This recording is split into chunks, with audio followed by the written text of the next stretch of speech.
Scarborough Fair, parsley, sage, rosemary and thyme.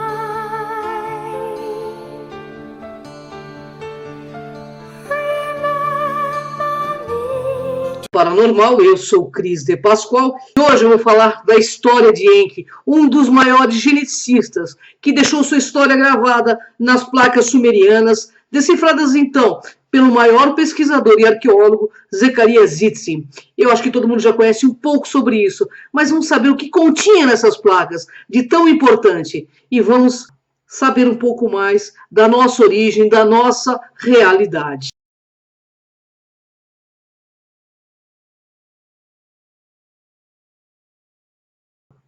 Bem, pessoal, mergulhados na ignorância, a humanidade não conhece sequer fração da verdade sobre sua própria origem.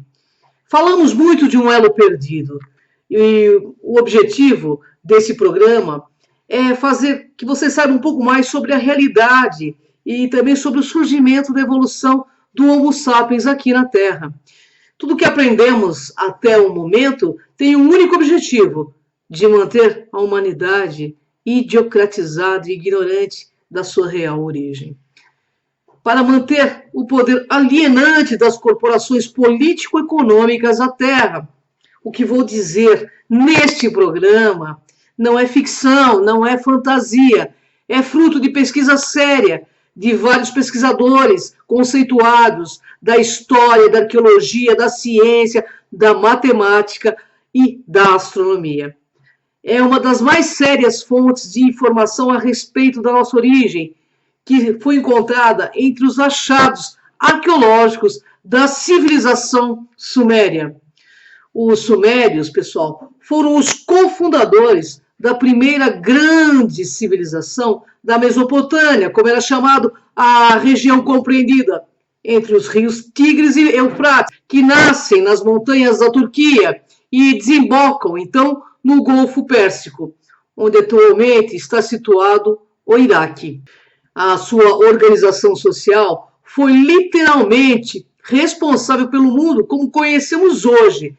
E esses elementos influenciaram na formação das sociedades grego-romanas, que também, por sua vez, influenciaram todo o mundo ocidental e estão fortemente presentes até os dias de hoje. Técnicas de arquitetura, engenharia hidráulica, baseados em magníficos conhecimentos em matemática, física e astronomia. Os conhecimentos astronômicos desses seres eram incrivelmente avançados. Seus observatórios mantinham, e obtinham cálculos do ciclo lunar que difeririam em apenas 4 segundos dos cálculos atuais. Olha só, pessoal, que piração. Bem, este povo desenvolveu a agricultura com técnicas de irrigação e drenagem do solo, construção de canais, diques, reservatórios, sistemas, então, de leis baseados nos costumes, habilidosas práticas comerciais, sistemas de escritas cuneiformes, porque escreviam em plaquetas de argila com estilete e em forma de cunha, sistema de unidade política das cidades, estados ou estados soberanos, como Ur, Nippur e Lagash. Sistemas de hierarquias sacerdotais para organização religiosa. Fundaram as primeiras bibliotecas na cidade de Nippur, 150 quilômetros ao sul de Bagdá. Foi encontrada uma biblioteca sumeriana inteira, contendo cerca de 60 mil placas de barro com inscrições cuneiformes sobre a origem da humanidade. E é sobre isto que esse programa que eu estou fazendo aqui com vocês se refere.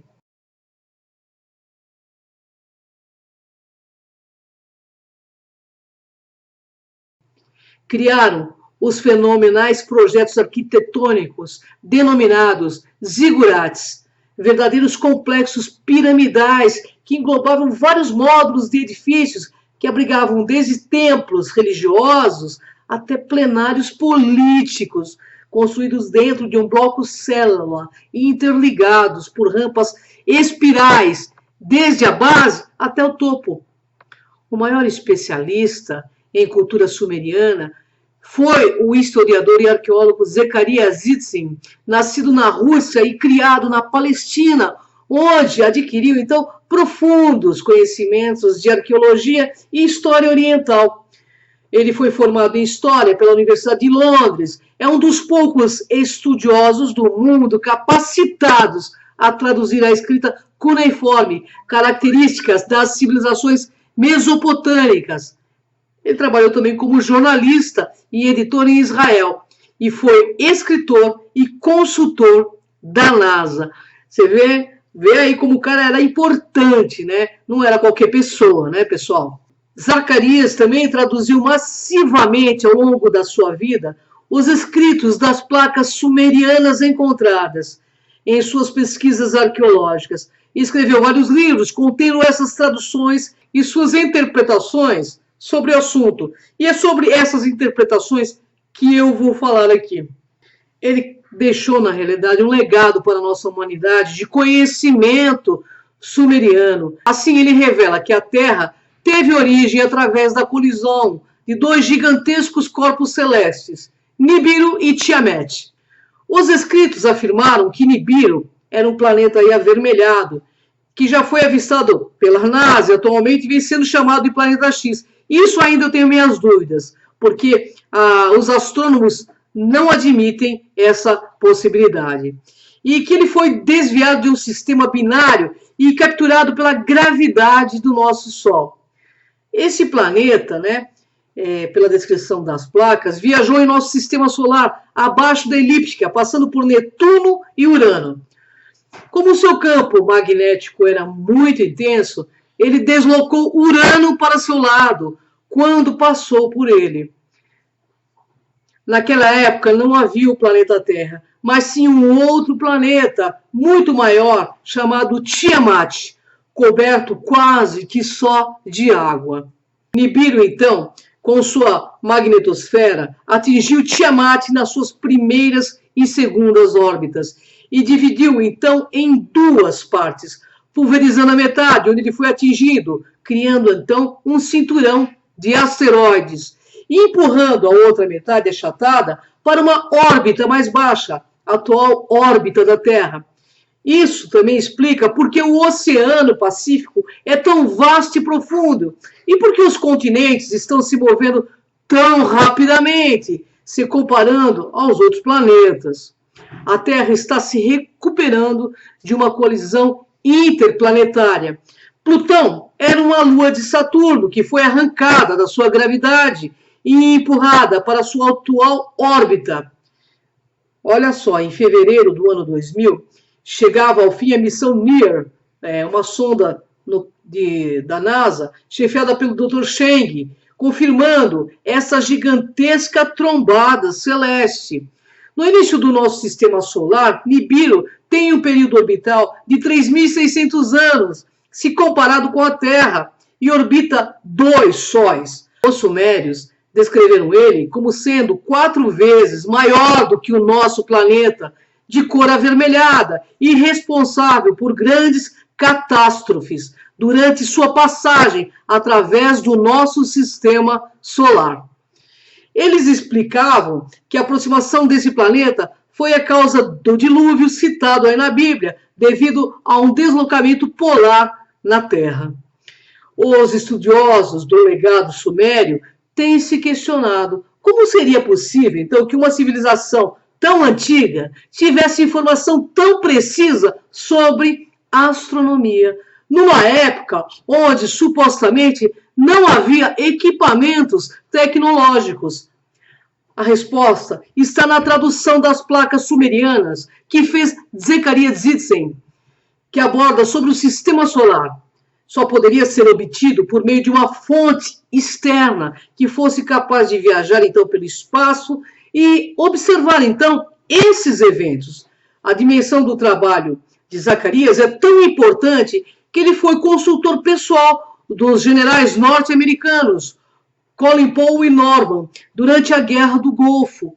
Powell tinha um particular interesse na organização militar dos sumérios.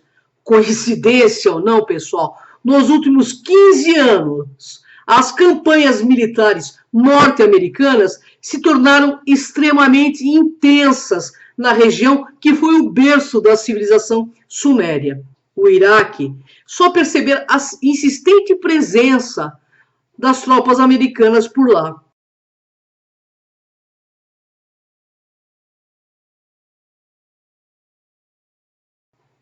As placas sumerianas têm informações precisas sobre os planetas do sistema solar.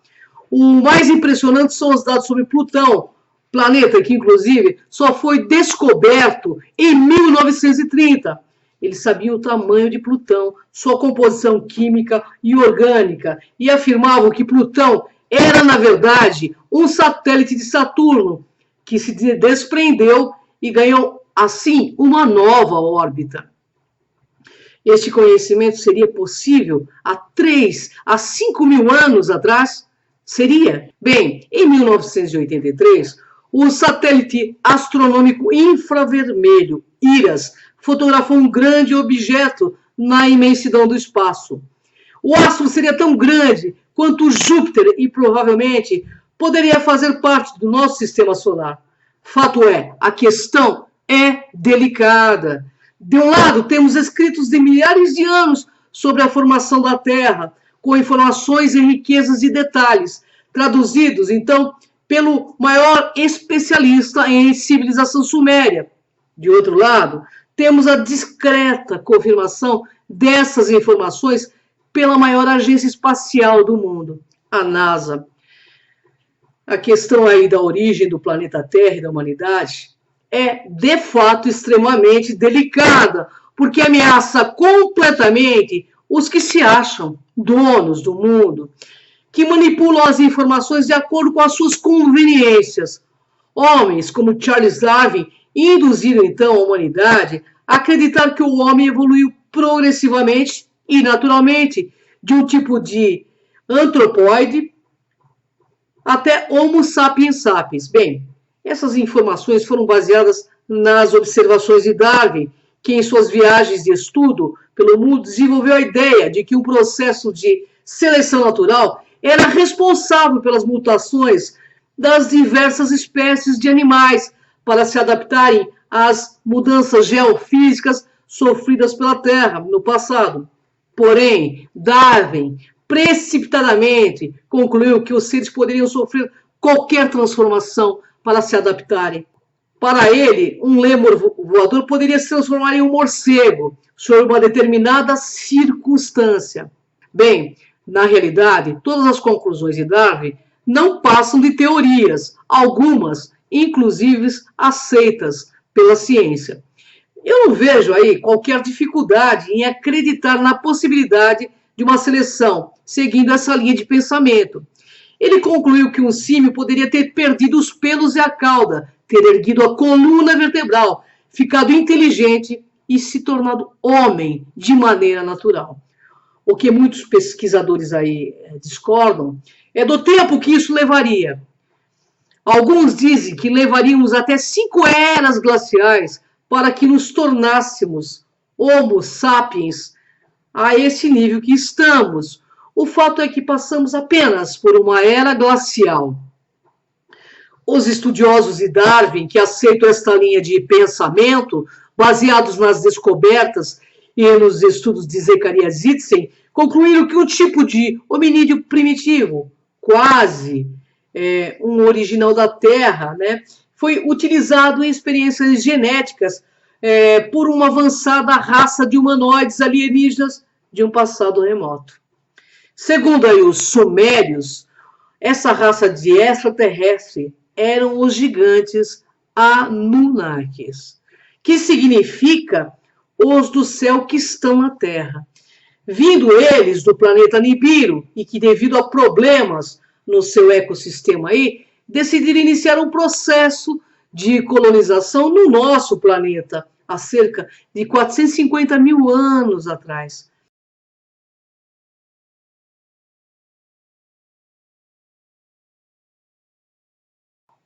Diz as placas sumerianas que a primeira expedição Anunnaki, liderada pelo cientista Enki, aterrissou no Golfo Pérsico, onde estabeleceu a primeira base de operações, Eridu, que significa lar longínquo construído.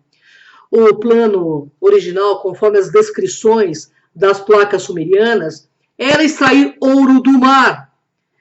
Mas tendo em vista que se tornou inviável para eles, devido às inúmeras dificuldades que Enki teve, a única alternativa, então, era extrair o minério do sudoeste da África e transportá-los em embarcações até a Mesopotâmia, para derretimento e também para refinamento. Em seguida, os lingotes eram enviados através de uma nave de carga até uma outra nave que ficava orbitando a Terra, aguardando a periódica de uma nave-mãe que levava então o precioso metal para Nibiru, para ser usado como partículas suspensas na atmosfera para conter então o avanço de um fenômeno semelhante ao nosso efeito estufa.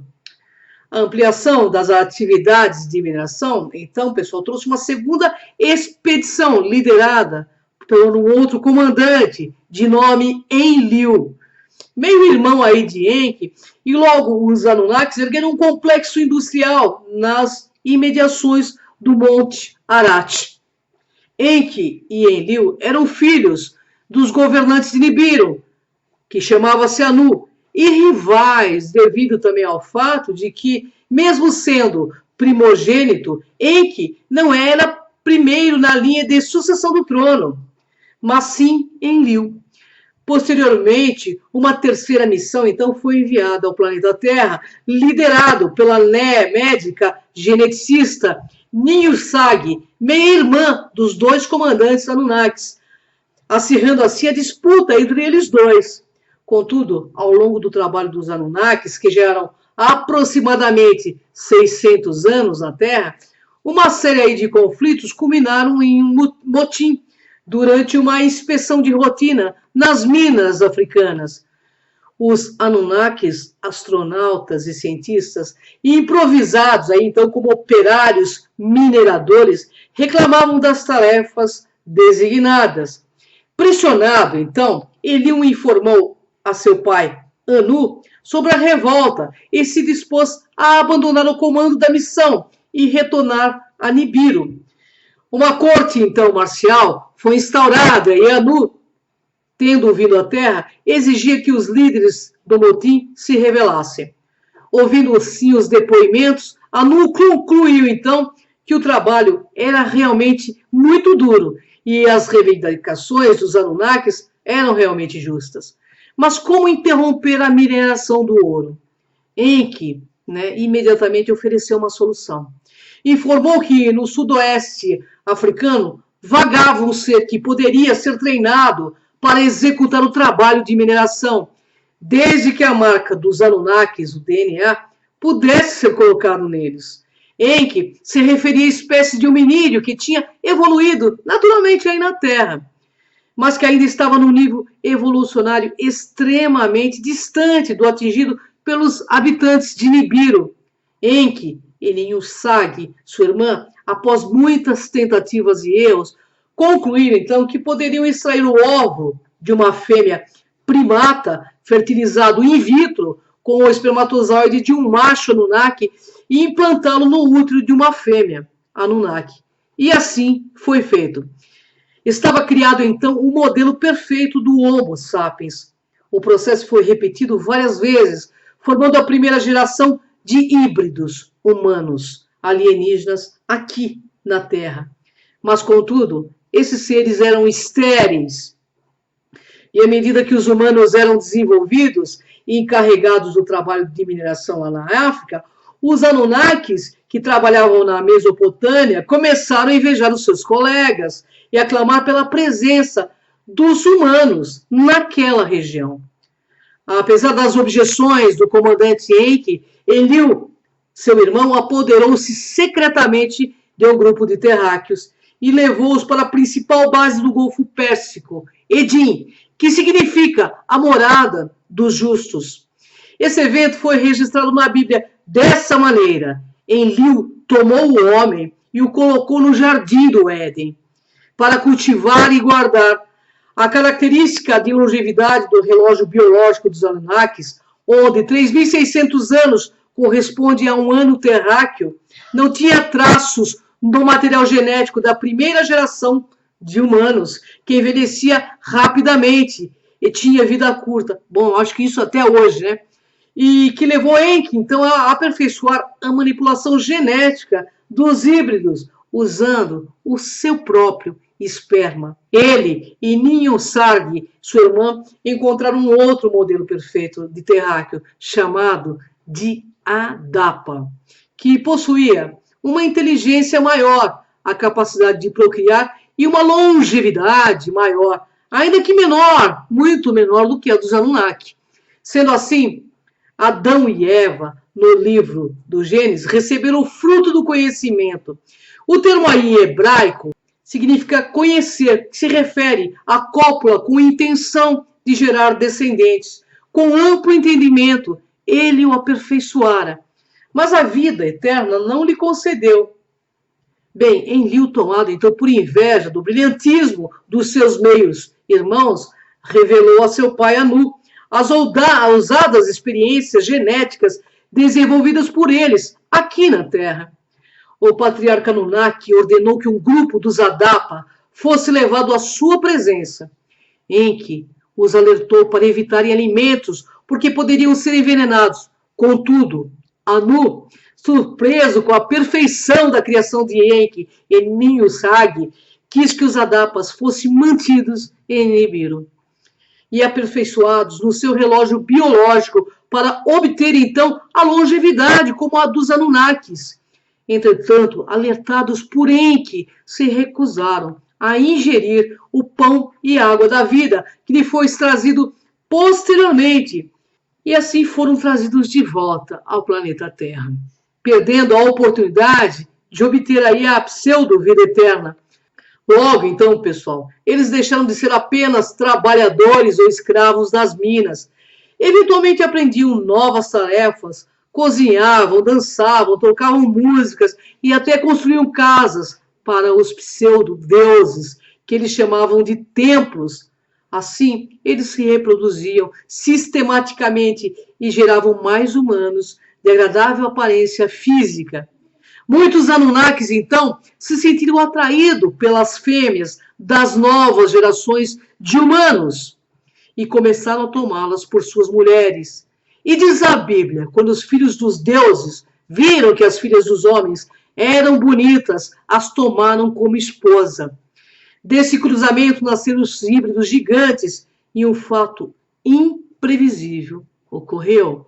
Logo, o objetivo central da missão foi desaparecendo. E os Anunnakis pareciam se agradar daquela excelente vida na Terra.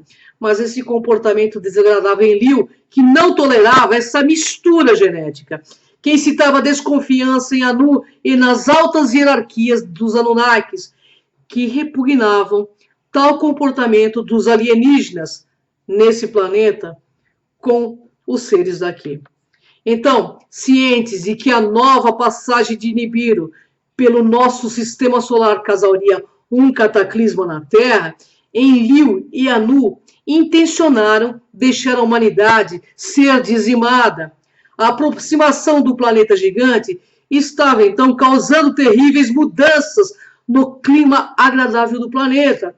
E os flagelos naturais levavam os humanos a comportamentos vis, o que logo trouxe uma deterioração moral daquela sociedade híbrida. E temendo pela sua obra, Enki designou secretamente um Adapa, de nome sumério, Ziusudra, ou Noé ou Noá em hebraico, para reunir grupos de humanos e espécies animais diferentes, que seriam salvos das inundações do planeta, causadas então pelo derretimento dos polos devido à aproximação de Nibiru em uma nave submarina submergível desenvolvida por Enki para esta finalidade. Enki elaborou ocultamente um plano de sobrevivência para os seres selecionados por Ziusudra, pois não ousava desafiar seu pai Anu, nem as hierarquias de Nibiru. Sem tomar conhecimento dos planos de Enki, os Anunnakis evacuaram então o planeta Terra e de suas naves orbitadas estacionadas no nosso espaço, observaram o cataclisma e se entristeceram, sofrendo pela destruição daquela obra e amargurados por terem abandonado os humanos ao terrível cataclisma. Com a passagem de Nibiru, duros tempos se iniciaram na Terra, quando as camadas de lama que cobriam a Mesopotâmia secaram o suficiente para permitir o repovoamento, os Anunnakis retornaram à Terra e se surpreenderam quando viram os sobreviventes do cataclisma. E no primeiro momento, se indignaram quando Enki revelou ter elaborado o plano de sobrevivência das espécies terráqueas. Contudo, a revolta, ela cedeu lugar ao contentamento, então pela possibilidade de reconstruir a humanidade. Nanar, um filho de Enlil, recebeu uma extensão da terra que ia do oeste até o Mediterrâneo e ficou encarregado de reconstruir a Suméria, reedificando as cidades antediluvianas originais e fundando outras aí, como Ur, a cidade onde nasceu então Abraão. Ao filho mais novo de Enlil, Ishtar, coube as terras a noroeste, Ásia Menor e as ilhas do Mediterrâneo, onde a realeza Anunnaki se espalhou, dando origem ao panteão dos deuses greco-romanos. De fato, pessoal, todo o nosso planeta foi repartido entre os Anunnakis, que constituíram também as deidades das mitologias indo-europeia, asiáticas, andinas. E diz aí a Bíblia: viu o Senhor que era grande a maldade do homem na terra, e que toda imaginação dos pensamentos do seu coração era má continuamente. Então, arrependeu-se o Senhor de haver feito o homem na terra, e isso lhe pesou no coração. E disse o Senhor: destruirei da face da terra o homem que criei, tanto o homem como o animal, os répteis e as aves do céu, porque me arrependo de os haver feito. Essa citação está em Gênesis 6.1.7. Então, armas daí em diante muito avançadas foram utilizadas em cidades como a Babilônia, Sodoma e Gomorra, foram inteiramente destruídas nessas guerras. As civilizações erguidas na Mesopotâmia fizeram várias citações aos Anunnakis, e a mais peculiar é que deu base para a referência bíblica ao dos Néfilins, aos pseudos anjos caídos, aqueles que desceram do céu para cruzar com as mulheres dos homens. Zacarias Itzin relata que na sua juventude, durante uma aula de hebraico sobre o capítulo 6 do livro da Gênesis, ousadamente questionou seu professor sobre o termo gigantes ser o significado da palavra Nefilim. Zitzin enfaticamente afirmou que derivava da raiz nefal, queda, e o significado real seria aqueles que foram lançados ou aqueles que desceram à terra. Nos anos que se seguiram, então, à medida que se aprendia a língua, a história e a arqueologia do Antigo Oriente Médio, os Nefilins tornaram-se uma obsessão por ele. Os achados arqueológicos e a decifração dos textos sumerianos, babilônicos, assírios, hititas, cananitas e outros textos antigos e contos épicos foram progressivamente confirmando a precisão das referências bíblicas a reinos, cidades, governos e culturas, então, na antiguidade. Não havia mais dúvidas de que os Nefilins foram os visitantes da terra, vindos do céu num passado distante. Esses Nefilins eram os valentes, os homens de renome que houveram na antiguidade, citados em Gênesis 6.4. Antes, haviam habitado nela os Emins, povo grande e numeroso, e alto como os Anaquins. Eles também são considerados Refaíns como os Anaquins, mas os Maobitas lhes chamamos Emins.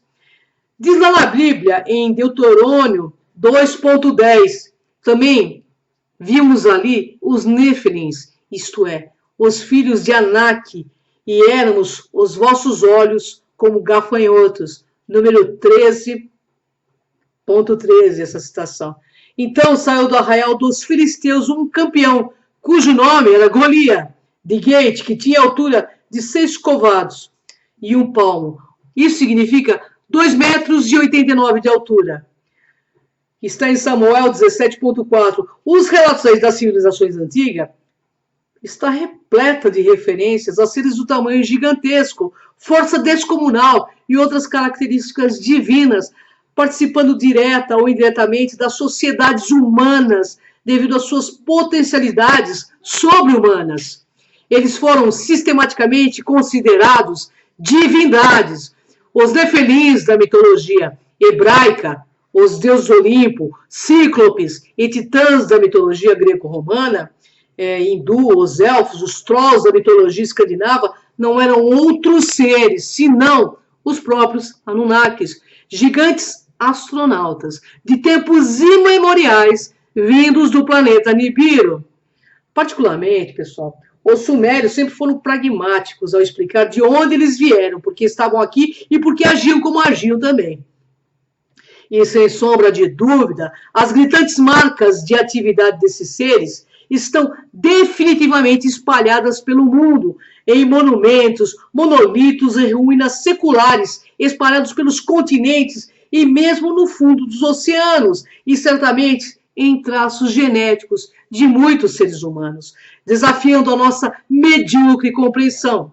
Eu gostaria especialmente de ressaltar um fato ocorrido que foi amplamente divulgado na internet. Recentemente, uma empresa árabe de fornecimento de gás natural, chamada Aramco, durante uma de suas escavações numa região desértica, a sudoeste da Arábia Saudita, chamada Rabiul Khali, que significa quartel vazio, encontrou um esqueleto humanoide absurdamente gigantesco.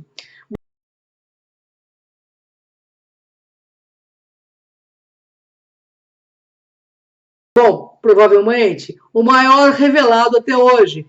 Quando a notícia foi divulgada em sites de notícias na internet árabe, imediatamente as Forças Armadas Árabes, elas isolaram toda a área, impedindo totalmente o acesso ao local, exceto aos funcionários da Aramco.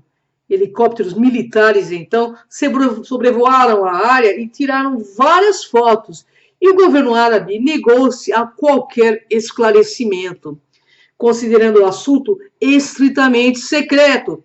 Porém, algumas dessas surpreendentes fotos vazaram e foram publicadas em inúmeros sites da web.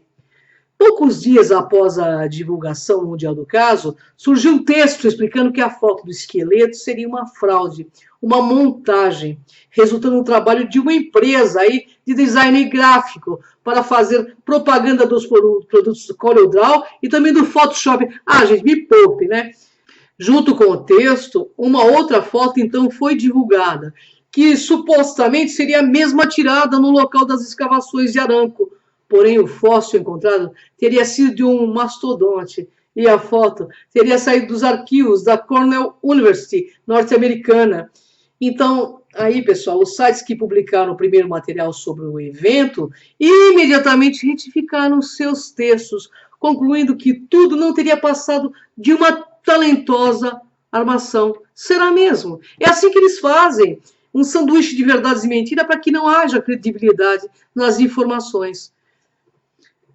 Analise aí os detalhes. Se a ossada encontrada no local era realmente de um mastodonte, por que o governo da Arábia Saudita, onde seguramente achados arqueológicos são comuns, e corriqueiros, deslocaria o exército para isolar a área e se negaria a dar informações sobre o caso, alegando que se tratava de assunto sigiloso? Se fosse atribuída veracidade ao achado publicamente, grupos militares norte-americanos em atividades constantes naquela área certamente a culpariam e se apoderariam do esqueleto. Porque se de fato foram tiradas fotos da ossada de um mastodonte, outras fotos não foram divulgadas para eliminar qualquer dúvida de uma fraude. Obviamente que diversas fotos de ângulos e distâncias diferentes seriam incontestáveis, e, no entanto, apenas 2 fotos foram usadas para comparação, e todas tiradas do alto. É impossível, ignorar essas imagens. As evidências estão em toda parte, denunciando um passado que desafia e, ao mesmo tempo, completa a ciência moderna. Ao vê-las, você pode estar se perguntando se existem tantas provas incontestáveis dessa atividade sobre-humana em diversos lugares, porque os governos, em particular o norte-americano, pioneiro em pesquisas espaciais e ufológicas, e os das nações árabes, não informam a humanidade sobre isso. Por quê? Bem, porque a resposta é simples. Porque a revelação de que humanoides, alienígenas gigantes, conhecedores de tecnologias avançadíssimas há milhares, talvez milhões de anos, colonizaram a Terra e influenciaram geneticamente na formação da raça humana, causaria a ruína de todo o sistema religioso, socioeconômico e contemporâneo. Simples assim. Todas as instituições entrariam em colapso porque fraudes milenares seriam descobertas. O que aconteceria com a religião se as pessoas tomassem conhecimento de que são herdeiras genéticas diretas de alienígenas, como é no caso do nosso planeta, e se refere à manipulação genética de uma espécie semi-humana por outra super-humana, resultando numa outra espécie humana peculiar. E temos que considerar que o termo Deus não era usado pelos sumérios. Eles eram cientes da condição extraterrestre dos Anunnakis. O aspecto divino desses seres começou a ser atribuído na medida que seus descendentes diretos, como os faraós do Egito, por exemplo, utilizavam aí na condição de intermediário entre os homens comuns e os Anunnakis.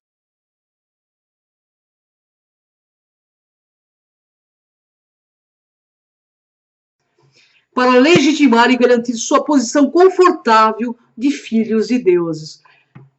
Ou semideuses, né? A propósito, eu quero deixar claro aqui que não tenho a intenção de questionar ou negar a existência de um logos, de um Deus, muito menos da vastidão do universo, porque eu tenho a certeza que a vida é um fenômeno constante em incontáveis mundos. É a prova irrefutável da existência desse logos. E, de fato, é magnífico pensar na possibilidade de outros seres tão inteligentes, tão poderosos e qualificados quanto os Anunnakis viajarem de mundos em mundos, espalhando, modificando, promovendo a evolução, né, da vida, aperfeiçoando e contribuindo para um propósito cósmico criador. Bem, nos tempos atuais da avançada bioengenharia, são assuntos correntes na mídia essa verdade ancestral, que deve e pode ser divulgada. Esse conhecimento, pessoal, será fundamental para a preparação da humanidade para a próxima passagem do planeta Nibiru.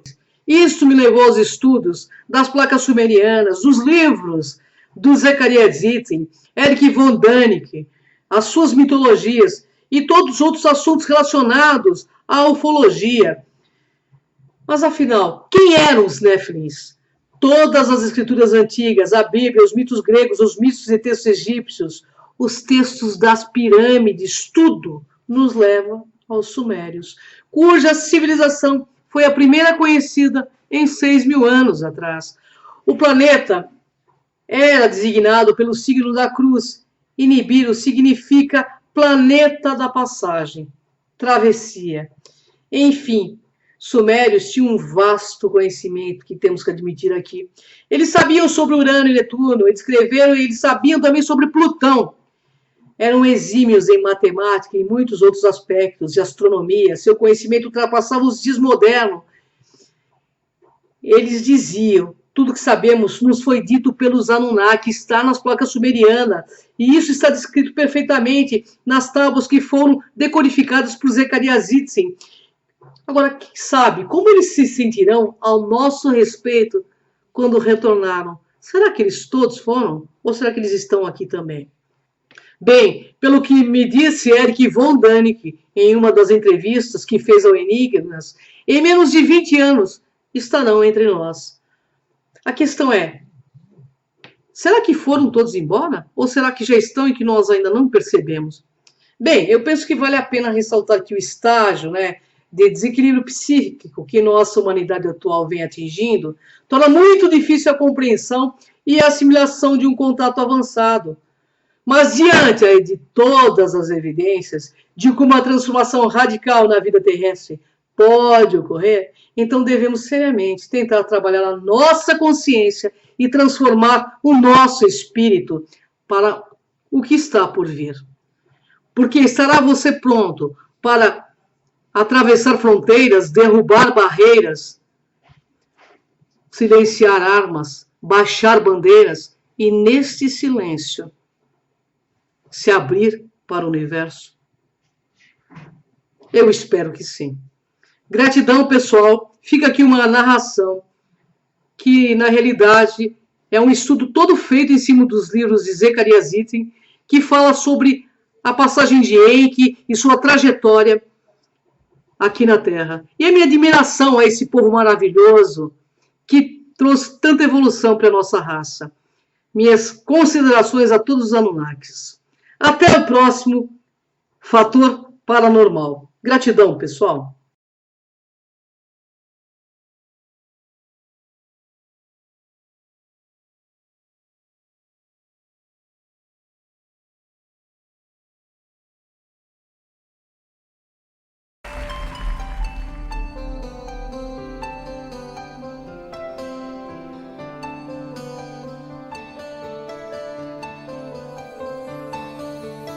Are you going to Scarborough Fair?